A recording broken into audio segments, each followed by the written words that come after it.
Hola, ¿cómo estás? Bienvenido una vez más a la Biblia en un año de forma cronológica. En el día de hoy vamos a estar leyendo nuevamente el libro de Isaías, el capítulo 7, 8 y 9, y dice la palabra de Dios: Cuando Acaz, hijo de Jotam y nieto de Uzías, era rey de Judá, Resín, rey de Aram, y Peca, hijo de Remalías, rey de Israel, salieron para atacar a Jerusalén. Sin embargo, no pudieron llevar a cabo su plan. A la corte real de Judá había llegado la siguiente noticia: Aram se ha aliado con Israel en contra de nosotros. Por eso el corazón del rey y el de su pueblo temblaron de miedo, como tiemblan los árboles en medio de una tormenta. Entonces el Señor dijo a Isaías: Toma a tu hijo Sear-Jasub y ve al encuentro del rey Acaz. Lo encontrarás al final del acueducto que conduce el agua al estanque superior, cerca del camino que lleva al campo donde se lavan las telas. Dile que deje de preocuparse, que no hay por qué temer a la ira feroz de esos dos tizones apagados que son Resín, rey de Aram, y Peca, hijo de Remalías. Es verdad que los reyes de Aram y de Israel han conspirado contra él diciendo: atacaremos a Judá y lo conquistaremos y pertenecerá a nosotros. Después pondremos en el trono de Judá al hijo de Tabeel. Por esto dice el Señor soberano: esta invasión nunca sucederá, nunca se llevará a cabo, pues Aram no es más fuerte que Damasco, su capital, y Damasco no es más fuerte que Resín, su rey. En cuanto a Israel, dentro de 65 años será aplastado y destruido por completo. Israel no es más fuerte que Samaria, su capital, y Samaria no es más fuerte que Peca, hijo de Remalías, su rey. A menos que ustedes tengan una fe firme, no pueden hacer que permanezca firmes. Más tarde el Señor le envió el mensaje al rey Acaz y le dijo: Acaz, pídele al Señor tu Dios una señal de confirmación. Hazla tan difícil como quieras, tan alta como los cielos o tan profunda como el lugar de los muertos. Pero el rey se negó. No, dijo el rey, no pondré a prueba al Señor así. Entonces Isaías le dijo: escuchen bien, ustedes de la familia real de David. ¿Acaso no les basta con agotar la paciencia humana? ¿También tienen que agotar la paciencia de Dios? Muy bien, el Señor mismo les dará la señal. Miren, la Virgen concebirá un niño, dará a luz un hijo y lo llamarán Emmanuel, que significa Dios está con nosotros. Cuando ese hijo tenga la edad suficiente para escoger lo correcto y rechazar lo malo, estará comiendo yogur y miel. Pues antes de que el niño tenga esa edad, las tierras de los dos reyes de tanto temes quedarán desiertas. Luego, el Señor hará venir sobre ti, sobre tu nación y sobre tu familia hechos que nunca hubo desde que Israel se separó de Judá.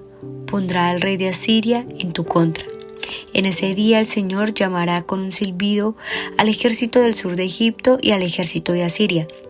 Ellos te rodearán como un enjambre de moscas o abejas. Vendrán en inmensas multitudes y se establecerán en las regiones fértiles y también en los valles desolados, en las cuevas y en los lugares llenos de espinos. En ese día el Señor contratará una navaja procedente del otro lado del río Éufrates, el rey de Asiria, y la usará para afeitarse por completo, tu tierra, tus cosechas y tu pueblo. En ese día, un campesino se considerará afortunado si le queda una vaca o 2 ovejas o cabras. Sin embargo, habrá suficiente leche para todos, porque quedarán muy pocos habitantes en la tierra. Comerán yogur y miel hasta saciarse. En aquel día, los viñedos, los sanos, que hoy valen 1000 piezas de plata, se convertirán en parcelas llenas de zarzas y espinos. Toda la tierra se convertirá en una gran extensión repleta de zarzas y espinos, en un territorio de cacería llena de animales salvajes. Nadie irá a las laderas fértiles donde antes crecían los huertos, porque estarán cubiertas de zarzas y de espinos. Allí apacentarán el ganado, las ovejas y las cabras. Capítulo 8. Luego el Señor me dijo: haz un letrero grande y escribe con claridad el siguiente nombre: Maher-Shalal-Hash-Baz. Les pedí al sacerdote Urías y a Zacarías, hijo de Jeberequías, ambos conocidos como hombres honrados, que fueran testigos de lo que yo hacía. Después me acosté con mi esposa y ella quedó embarazada y dio a luz un hijo, y el Señor me dijo: ponle por nombre Maher-Shalal-Hash-Baz, pues antes de que este hijo tenga edad suficiente para decir papá o mamá, el rey de Asiria se llevará la abundancia de Damasco y las riquezas de Samaria. Entonces el Señor volvió a hablar conmigo y me dijo: mi cuidado del pueblo de Judá es como el delicado fluir de las aguas de Siloé, pero ellos lo han rechazado. Se alegran por lo que le sucederá al rey Resín y al rey Pekah. Por lo tanto, el Señor los arrollará con una poderosa inundación del río de Éufrates, el río de Asiria con toda su gloria. La inundación desbordará todos los canales y cubrirá a Judá hasta la barbilla. Extenderá sus alas y sumergirá a tu tierra de un extremo al otro, oh Emanuel. Reúnanse, naciones, y llénense de terror. Escuchen todos ustedes, tierras lejanas, prepárense para la batalla, pero serán aplastadas. Sí, prepárense para la batalla, pero serán aplastadas. Convoquen a sus asambleas de guerra, pero no les servirá de nada. Desarrollen sus estrategias, pero no tendrán éxito, porque Dios está con nosotros. El Señor me dio una firme advertencia de no pensar como todos los demás. Me dijo: no llames conspiración a todo, como hacen ellos, ni vivas aterrorizado de lo que a ellos les da miedo. Ten por santo en tu vida al Señor de los ejércitos celestiales. Él es a quien debes temer, Él es a quien te debería hacer temblar. Él te mantendrá seguro. En cambio, para Israel y Judá será una piedra que hace tropezar a muchos, una roca que los hace caer, y para el pueblo de Jerusalén será una red y una trampa. Muchos tropezarán y caerán y no volverán a levantarse. Caerán y la trampa serán capturados. Preservará las enseñanzas de Dios, confía en sus instrucciones a quienes me siguen. Yo esperaré al Señor, que se ha apartado de los descendientes de Jacob. Pondré mi esperanza en Él. Yo y los hijos que el Señor me ha dado serviremos como señales y advertencias a Israel de parte del Señor de los ejércitos celestiales, quien habita en su templo en el monte Sión. Tal vez alguien les diga: preguntemos a los médiums y a los que consultan los espíritus de los muertos con sus susurros y balbuceos, nos dirán qué debemos hacer. ¿Pero acaso no deberá el pueblo pedirle a Dios que lo guíe? ¿Deberían los vivos buscar orientación de los muertos? Busquen las instrucciones y las enseñanzas de Dios. Quien contradicen su palabra está en incompleta oscuridad. Irán de un lugar a otro fatigados y hambrientos, y porque tienen hambre se pondrán furiosos y maldecirán a su rey y a su Dios. Levantarán la mirada al cielo y luego la bajarán a la tierra, pero donde quiera que miren habrá problemas, angustia y una oscura desesperación. Serán lanzados a las tinieblas de afuera. Capítulo 9. Sin embargo, ese tiempo de oscuridad y desesperación no durará para siempre. La tierra de Zabulón y de Neftalí será humillada, pero habrá un tiempo en el futuro cuando Galilea de los gentiles, que se encuentra junto al camino que va del Jordán al mar, será llena de gloria. El pueblo que camina en oscuridad verá una gran luz. Para aquellos que viven en una tierra de densa oscuridad brillará una luz. Harás que crezca la nación de Israel y sus habitantes se alegrarán. Se alegrarán ante ti como la gente se goza en la cosecha y como los guerreros cuando se dividen el botín. Pues tú quebrantarás el yugo de su esclavitud y levantarás la pesada carga de sus hombros. Romperás la vara del opresor tal como lo hiciste cuando destruiste al ejército de Madián. Las botas de los guerreros y los uniformes manchados de sangre por la guerra serán quemados, serán combustible para el fuego, pues nos ha nacido un niño, un hijo nos ha nacido. El gobierno descansará sobre sus hombros y será llamado Consejero Maravilloso, Dios Poderoso, Padre Eterno, Príncipe de Paz. Su gobierno y la paz nunca tendrán fin. Reinará con imparcialidad y justicia desde el trono de su antepasado David por toda la eternidad. El ferviente compromiso del Señor de los ejércitos celestiales hará que esto suceda.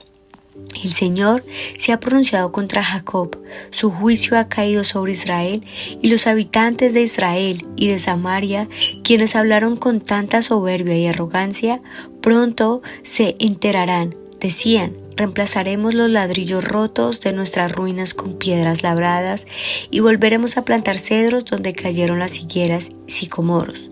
Pero el Señor traerá a los enemigos de Rezín contra Israel e incitará a todos sus adversarios, los arameos desde el oriente y los filisteos desde el occidente. Sacarán sus colmillos y devorarán a Israel, pero aún así no quedará satisfecho el enojo del Señor. Su puño sigue preparado para dar el golpe, pues después de tanto castigo el pueblo seguirá sin arrepentirse. No buscará al Señor de los ejércitos celestiales. Por lo tanto, en un solo día, dice el Señor, destruirá tanto la cabeza como la cola, la noble rama de palma y el humilde junco. Los líderes de Israel son la cabeza y los profetas mentirosos son la cola, pues los líderes del pueblo lo han engañado, lo han llevado por la senda de la destrucción. Por eso el Señor no se complace en los jóvenes ni tiene misericordia siquiera de las viudas y los huérfanos, pues todos son unos hipócritas perversos y todos ellos hablan necedad. Pero aún así no se quedará satisfecho el enojo del Señor. Su puño sigue preparado para dar el golpe. Esa perversidad es como un incendio de maleza, que no solo quema las zarzas y los espinos, sino que también hace arder los bosques. Su fuego hace subir nubes de humo. La tierra quedará ennegrecida por la furia del Señor de los ejércitos celestiales. El pueblo será combustible para el fuego y nadie perdonará la vida ni siquiera de su propio hermano. Atacarán a su vecino de la derecha, pero seguirán con hambre. Devorarán a su vecino de la izquierda, pero no quedarán satisfechos. Al final se comerán hasta sus propios hijos. Manasés se alimentará de Efraín, Efraín se alimentará de Manasés, y los dos devorarán a Judá. Pero aún así no quedará satisfecho el enojo del Señor. Su puño sigue preparado para dar el golpe. Amén.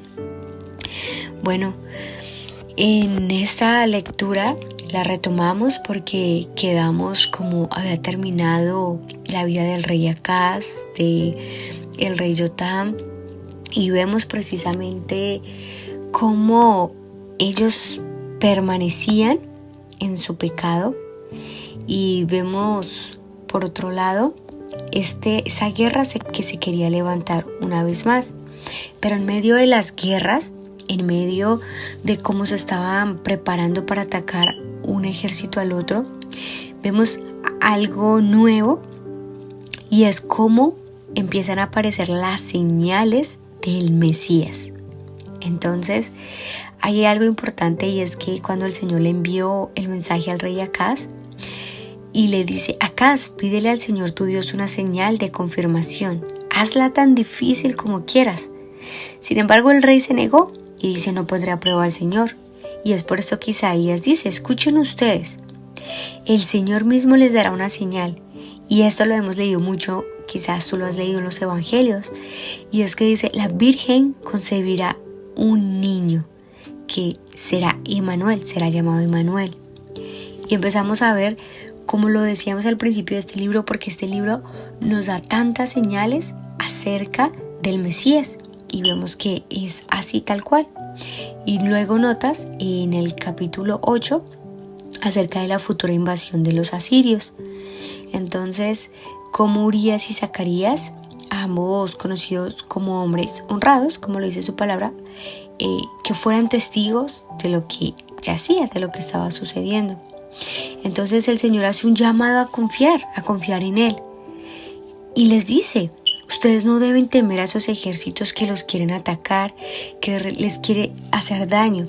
Ustedes deben temer es al Señor, porque Él realmente es el dueño del universo, y solo en Él es en quien puede estar seguro Israel y Judá.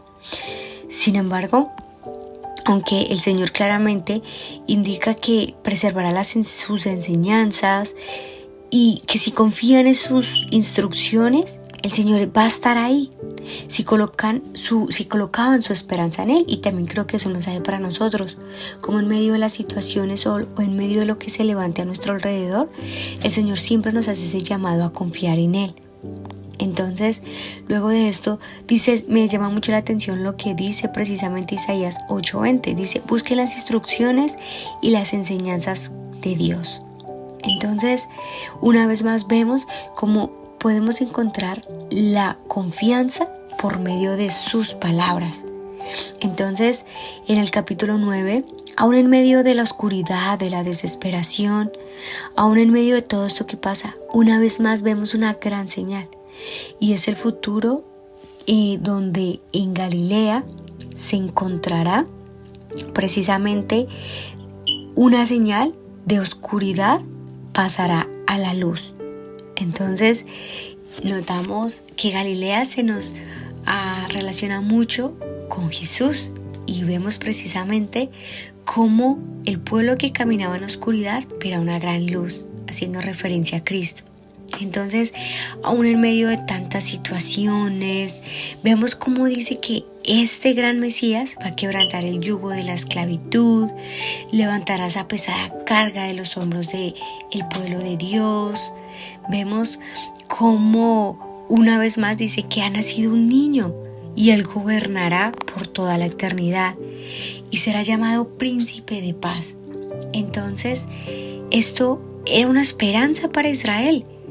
Pero antes de que esto pasara, entonces el Señor en su enojo contra Israel pronuncia su juicio y cómo caerá o cayó Israel en aquel entonces. Entonces vemos que aún en medio de tanto castigo, Israel sigue sin arrepentirse en este punto de la historia. No quiere buscar al Señor, el Señor les da señales, les da oportunidades, les dice que se refugien en ellos, pero ellos realmente no lo hacen. Y nota cómo llega a tal punto el Señor de ni siquiera tener misericordia de la viuda, del huérfano, porque todos son hipócritas, todos son perversos. Y vemos cómo ellos siguen en su necedad de ignorar al Señor. Entonces el Señor por eso ha decretado y decretó en aquel entonces estos juicios. Entonces creo que esto es un llamado, creo que para todos, de confiar en el Señor. Vemos guerras, tantas situaciones que están pasando hoy en día. Y el Señor dice, no es con espada, no es con ejército. Ustedes no tienen que confiar en el hombre. Ustedes tienen que confiar en mí y en mi palabra, porque ahí es donde van a estar seguros. Y creo fielmente que cuando creemos en el Señor, estamos seguros. Y esa es mi invitación. Creamos que así como Cristo cumplió estas profecías y vino una vez, volverá. Y si Él prometió que volverá, esa es nuestra esperanza. Saber que un día le veremos y todo lo que pasamos tendrá un sentido. Quizás muchas veces hoy no podemos entender tantas cosas que vivimos, pero cuando decidimos confiar en aquel que ya cumplió tales promesas y las venideras, entonces nos da ese sentido de seguridad, de que podemos estar seguros en Él por medio de su palabra. Así es que vamos a orar. Señor, te damos gracias por un día más. Gracias por la oportunidad que nos das de confiar en ti, de creer en ti y de saber que un día, Señor, te volveremos a ver. Y que así como un día tú ya viniste aquí a la tierra a quitar ese yugo de esclavitud, a hacernos libres, Señor, tú volverás, Señor, para reinar y reinar en justicia, porque tú eres aquel príncipe de paz que nos habla tu palabra. Te damos gracias en el nombre de Jesús. Amén. Y bueno, así terminamos un capítulo más de la Biblia en un año de forma cronológica. Mañana nos vemos más en un nuevo episodio. Dios te bendiga.